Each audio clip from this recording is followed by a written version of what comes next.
Hello दोस्तों, कैसे हैं आप सब। हमारी कहानियां देखने के लिए हमारे चैनल को सब्सक्राइब कीजिए और हाँ, बेल आइकॉन पर क्लिक करना मत भूलिएगा।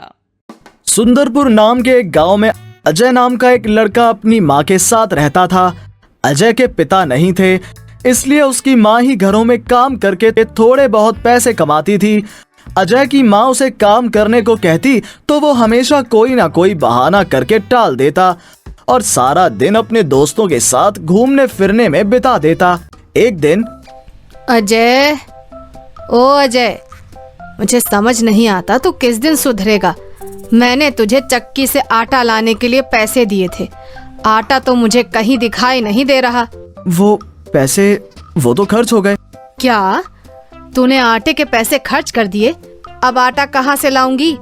पता नहीं तू कब सुधरेगा। जब देखो दोस्तों के साथ आवारागर्दी करने में सारे पैसे खर्च कर देता है।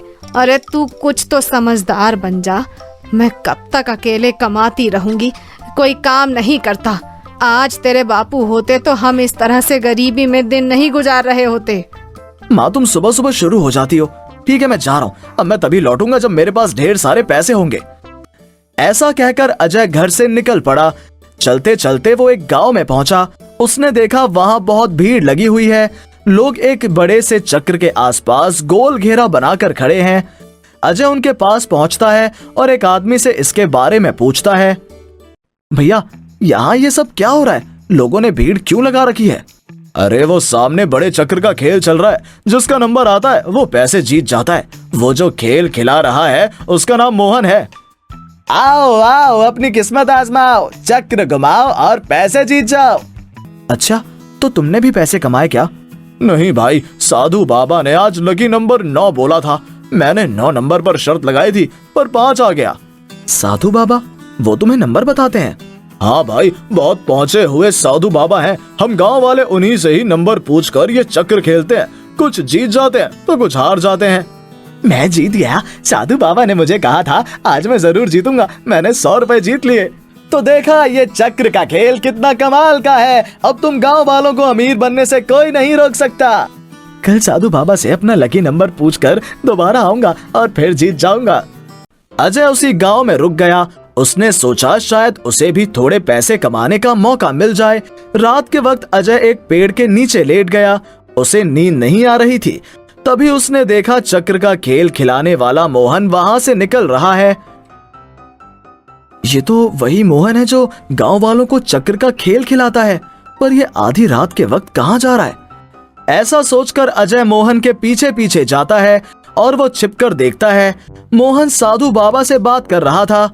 चंदू, आज तो कमाल हो गया। पता है, आज मैंने पूरे 10,000 रुपए कमाए हैं। बस अब वो वक्त आ गया है जब हम एक ही दिन में ढेर सारे रुपए कमाकर कल रात ही इस गांव से चंपत हो जाएंगे।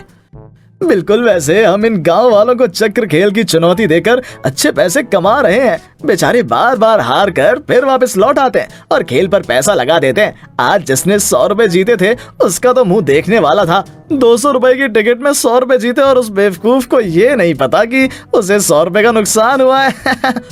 बस ऐसे ही और बेवकूफ गांव वालों को कल तुम ये खेल खिलाना। मैंने सबको लकी नंबर बता दिया है। कल किस नंबर पर क्या करना है पता है ना? हाँ, मुझे पता है। मेरा नाम भी चंदू है। अब सुन, मैं ये साधु का वेश पहनकर थक गया हूँ। अब जल्दी से कल रात यहाँ से भागो। कुछ दिन आराम से रहेंगे, फिर किसी और गांव को लूटेंगे। अजय उन दोनों की बातें सुनकर हक्का बक्का रह जाता है और जाकर गांव के मुखिया को सारी बात बताता है। शक तो मुझे पहले ही था कि गांव में जब से ये खेल आया है, गांव वाले मेहनत मजदूरी पर ध्यान नहीं दे रहे। वो सोचते हैं बिना मेहनत किए खाली चक्र को घुमाकर पैसे कमाए जा सकते हैं, पर वो अपने साथ होते नुकसान को नहीं देख रहे। मुखिया जी, मेरे पास एक उपाय है जिससे मोहन और उसका साथी चंदू रंगे हाथों पकड़े जा सकते हैं। अगले दिन फिर से गांव वालों की भीड़ मोहन के सामने लग गई और वो गोल चक्र को घुमाने लगा। इतनी देर में अजय मुखिया जी के साथ वहां पहुंच जाता है। क्यों मोहन, आज किस किस नंबर पर चुंबक लगाई है? मुखिया जी, मैं कुछ समझा नहीं। आप कौन सी चुंबक की बात कर रहे हैं? क्यों, गांव वालों, अभी तक तुम में से कोई भी नहीं जीता होगा। आज तो सब हार रहे हो ना? पर तुम्हें तो लकी नंबर उस साधु बाबा ने ही दिया होगा। हाँ मुखिया जी, साधु महाराज ने मुझे 8 नंबर दिया था, पर आज सुई 6 नंबर पर आ गई। मैं 500 रुपए हार गया।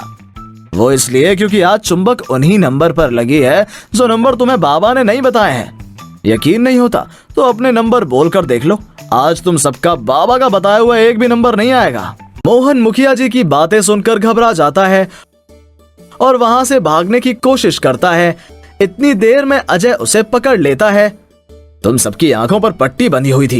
ये मोहन और इसका साथी चंदू जो साधु बाबा बना हुआ है, दोनों मिलकर तुम सबको ठग रहे थे। वो तो अजय का भला हो, बेचारा दूसरे गांव से आया, फिर भी इसने हमारे बारे में सोचा।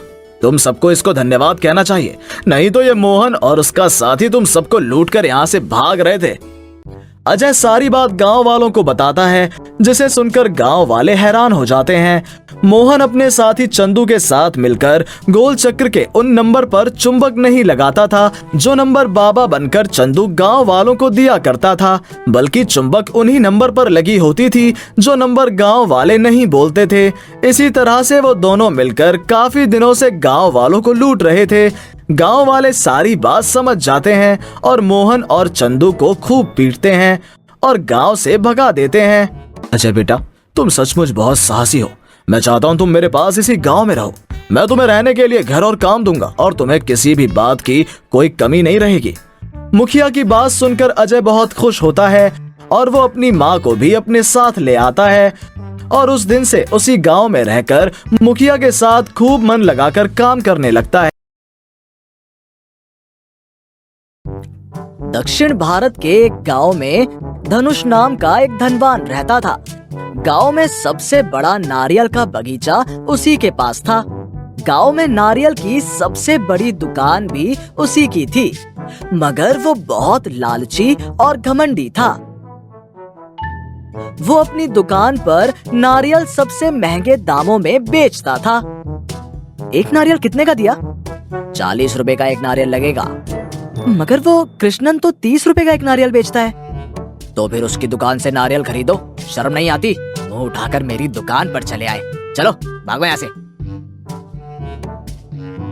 धनुष की दुकान के सामने ही कृष्णन की नारियल की दुकान थी। वो ज्यादा लालच नहीं करता था और सही सही दाम में नारियल बेचता था, इसलिए लोग उसे बहुत पसंद करते थे। बेटा, एक नारियल चाहिए? हाँ तो ले लो चाचा। पर मेरे पास तो 20 ही रुपए हैं बेटा। तो क्या हुआ चाचा, आप 20 रुपए दे दो। एक बार गांव में नारियल के पेड़ों पर फल नहीं आते, केवल धनुष के कुछ पेड़ों पर ही नारियल लगते हैं। इस कारण गांव में नारियल मिलना मुश्किल हो जाता है। घर में मेहमान आए हैं और उन्हें नारियल पिलाना है। हाँ हाँ, मैंने कब मना किया है? अपने मेहमानों को नारियल पानी पिला, जितना मन करे उतना पिला। कितने का नारियल लगेगा? 200 रुपए का एक नारियल लगेगा। बोल, कितने नारियल दे दूं? ये तो बहुत महंगा है, इससे कम दाम में मिल सकता है क्या? गांव में कहीं इससे सस्ता नारियल मिल जाए तो मैं तुझे फ्री में नारियल दे दूंगा। पर गांव में तो किसी की दुकान में नारियल है ही नहीं। नारियल तो बस तुम्हारे ही पास है। तो मूर्ख की तरह बहस क्यों कर रहा है? लेना है तो ले, वरना रास्ता नाप। कृष्णन के बेटे को बुखार आता है और डॉक्टर उस बच्चे को नारियल पानी की सलाह देता है। बच्चे को 1 सप्ताह तक नारियल पानी पिलाओ। रोज नारियल पानी पिएगा तो बहुत जल्दी स्वस्थ हो जाएगा। पर गांव में धनुष के सिवा किसी के पास भी नारियल नहीं थे, इसलिए कृष्णन उसकी दुकान पर जाता है। कृष्णन को देखते ही धनुष हंसते हुए उसका मजाक उड़ाता है। आप तो नारियल के बड़े व्यापारी हैं, फिर आपको मेरी छोटी सी दुकान पर आने की क्या मजबूरी हुई? हाँ, अकल ठिकाने आई कि नहीं आई? कृष्णन उसकी इस बात का कोई जवाब नहीं देता। मेरा बेटा बीमार है और डॉक्टर ने उसको नारियल पानी पीने की सलाह दी है। 200 रुपए का एक नारियल है, क्या तू खरीद सकेगा? गरीब कहीं के। पर मेरे पास तो केवल 100 रुपए हैं। तो जाकर उन लोगों से नारियल मांग जिन्हें कुछ दिन पहले तू 10-20 रुपए में नारियल बेचकर मेरी दुकान बंद करवाने पर तुला था। चल चल दफाओ, मुझे अपनी दुकान पर तेरी शक्ल देखना पसंद नहीं। कृष्णन मजबूरी वश गांव से बाहर आकर नारियल के सूने पेड़ों पर नारियल ढूंढने लगता है और तभी वहां एक बूढ़ी औरत आ जाती है। बेटा, तू मुझे भला आदमी लग रहा है। क्या मेरा एक काम कर देगा बेटा? हाँ बोलो अम्मा, क्या काम है? अरे बेटा, बहुत प्यास लगी है और बड़ी मुश्किल से एक नारियल ढूंढा है। अगर तुम उसे मेरे लिए तोड़ दोगे तो भगवान तुम्हारा बहुत भला करेगा बेटा। ठीक है, चलो दिखाओ। अम्मा कहाँ है नारियल? कृष्णन के ये कहने पर बूढ़ी औरत उसे वो नारियल का पेड़ दिखाती है।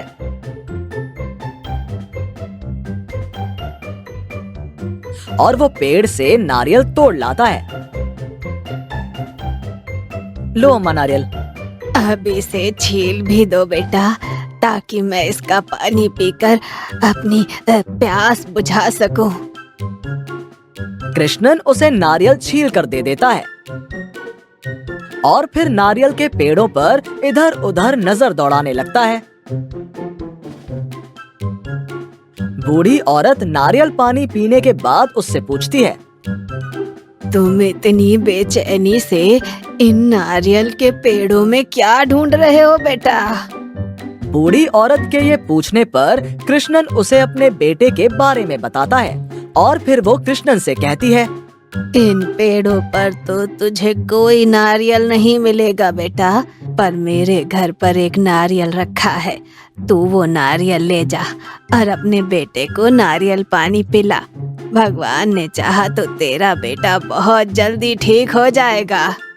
फिर बूढ़ी औरत कृष्णन को लेकर एक पुराने मकान में आती है।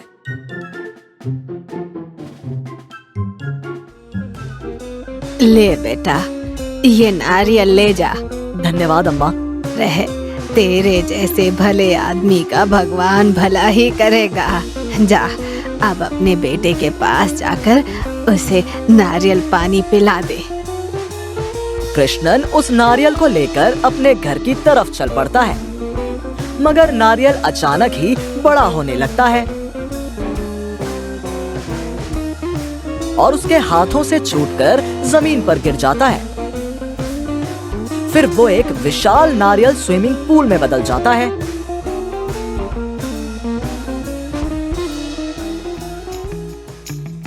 अरे वाह, ये तो मायावी नारियल निकला।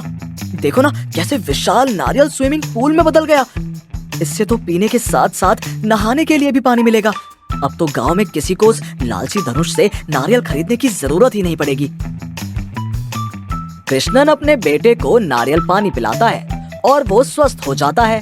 फिर वो गांव वालों को इकट्ठा करके कहता है, देखो भाइयों, अब किसी को भी उस लालची घमंडी धनुष से महंगा नारियल खरीदने की कोई जरूरत नहीं है।